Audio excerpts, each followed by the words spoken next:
एक बहू जिसका नाम सोनम था, वो अपनी माँ से फोन पर बात करते हुए कह रही थी, क्या बताऊं मम्मी, आजकल तो बासी कड़ी में भी उबाल आया हुआ है। जब से पापा जी रिटायर हुए हैं, दोनों लोग फिल्मी हीरो हीरोइन की तरह दिन भर अपने बगीचे में ही झूले पर विराजमान रहते हैं। न अपने बालों की सफेदी का लिहाज है, न बहू बेटे का। इस उम्र में दोनों मेरी और नवीन की बराबरी कर रहे हैं। तब तक चाय पीने के लिए सोनम को पूछने प्रभा जी यानी कि सासू माँ उसके कमरे की तरफ बढ़ी, पर उदास मन से रसोई में दाखिल हुई। उन्होंने सब कुछ सुन लिया था, पर नजरअंदाज करते हुए खामोशी से चाय बनाकर ले गई और सोनम को भी उसी के कमरे में दे दी। उन्हें अशोक जी के लिए चाय ले जाते देख उनकी बहू सोनम के चेहरे पर व्यंग्यात्मक मुस्कान तैर गई, पर वो नजरअंदाज करके सिर झुकाए निकल गई। पति के रिटायर होने के बाद कुछ दिन से उनकी यही दिनचर्या हो गई थी। अशोक जी की इच्छानुसार अच्छे से तैयार होकर अपने घर के सबसे खूबसूरत हिस्से अपने पेड़ पौधों के साथ बैठना, क्योंकि सारी उम्र तो उनकी बच्चों के लिए जीने में ही निकल गई थी। तो जीवन संध्या में दोनों लोग साथ समय भी गुजारते और वहां पड़ी मेज चार कुर्सी उस भाग को और भी मोहक बना देती और दिन भर के बहुत से कार्य वहां पर आसानी से निपट जाते। पांडे विला, जो 2 मंजिला कोठी नुमा घर अशोक और प्रभा का जीवन भर का सपना था, बड़ा खूबसूरत लगता देखने में। उस पर वातावरण भी बेहद सुरमय।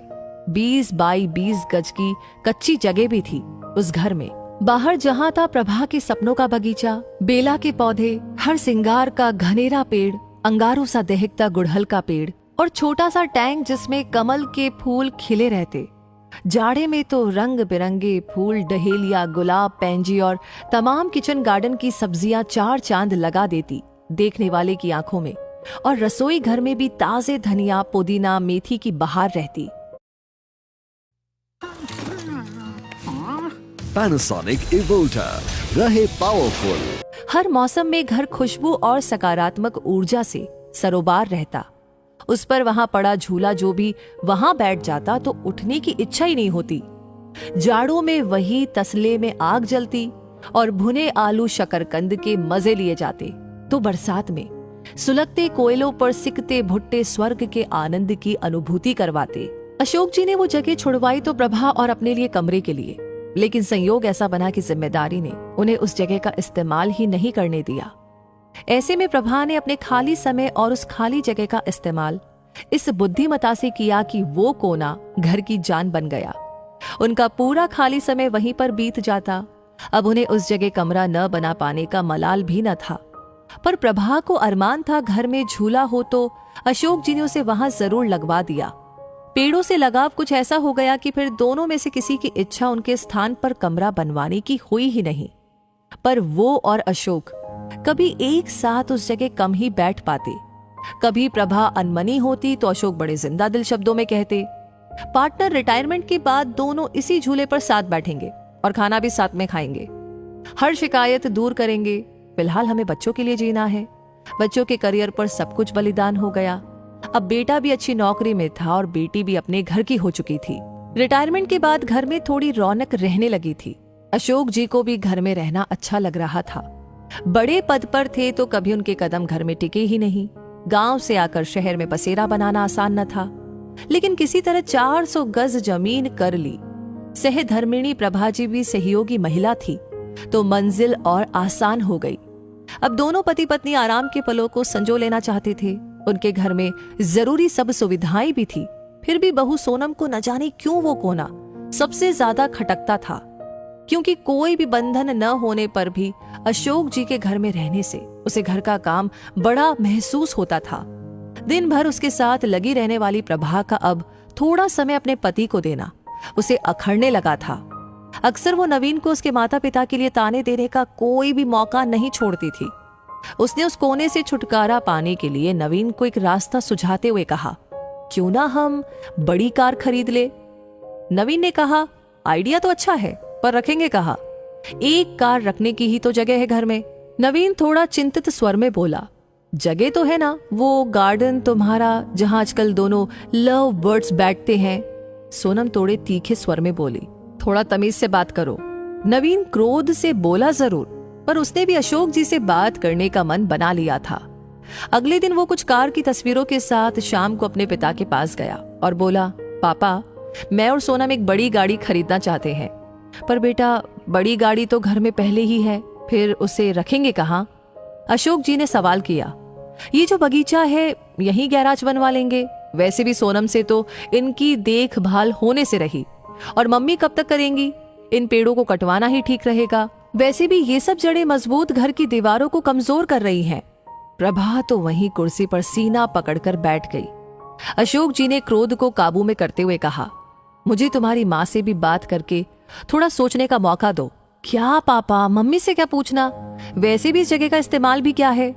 नवीन थोड़ा चिड़चिड़ाकर बोला, आप दोनों दिन भर इस जगह बगैर कुछ सोचे समझे, 4 लोगों का लिहाज किए बगैर साथ बैठे रहते हैं। अब कोई बच्चे तो है नहीं आप दोनों, और अब घर में सोनम भी है, छोटे बच्चे भी हैं। पर आप दोनों ने दिन भर झूले पर साथ बैठे रहने का रिवाज बना लिया है, और ये भी नहीं सोचते कि 4 लोग क्या कहेंगे। इस उम्र में मम्मी के साथ बैठने की बजाय अपनी उम्र के लोगों में उठा बैठी करेंगे तो वो ज्यादा अच्छा लगेगा, ना कि ये सब। और वो दन दनाते हुए वहां से अंदर चला गया।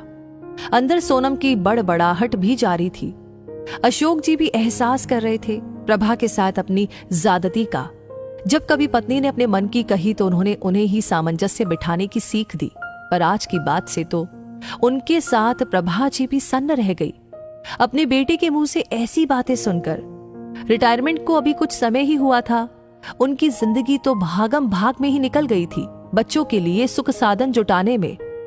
नवीन और सोनम ने उस शाम खाना बाहर से ऑर्डर कर दिया, पर प्रभा से न खाना खाया गया और ना ही उन्हें नींद आई। नींद तो वैसे अशोक जी को भी नहीं आ रही थी, और वो प्रभा की मनोस्थिति को भी समझ रहे थे। किसी ट्रैफिक सिग्नल पर खड़े सिपाही जैसे, जिससे हर रिश्ता बस अपनी ही तवज्जो चाह रहा था। पर सोचते सोचते सुबह कुछ सोचकर उनके होठों पर मुस्कान तैर गई। अगले दिन जब सोकर वो उठे तो देखा प्रभा जी सो रही थी, पर बेचैनी चेहरे पर दिखाई दे रही थी। वो रसोई में गए और खुद चाय बनाई। कमरे में आकर पहला कप प्रभा को उठाकर पकड़ाया और दूसरा खुद पीने लगे। आपने क्या सोचा? प्रभा ने रुआंसे लहजे में पूछा। मैं सब ठीक कर दूंगा, बस तुम धीरज रखो, अशोक बोले। पर हद से ज्यादा निराश प्रभा उस दिन पौधों में पानी देने भी न निकली और न ही किसी से कोई बात की। दिन भर सब सामान्य रहा, लेकिन शाम को अपने घर के बाहर टू लेट का बोर्ड टंगा देखकर नवीन ने भौचक के स्वर में अशोक से प्रश्न किया, पापा माना कि घर बड़ा है, पर ये टू लेट का बोर्ड किस लिए? अगले महीने मेरे स्टाफ के मिस्टर गुप्ता रिटायर हो रहे हैं तो वे इसी घर में रहेंगे, उन्होंने शांतिपूर्ण तरीके से उत्तर दिया। हैरान नवीन बोला, पर कहां? तुम्हारे पोर्शन में, अशोक जी ने सामान्य स्वर में उत्तर दिया। नवीन का स्वर अब हकलाने लगा था। और हम लोग?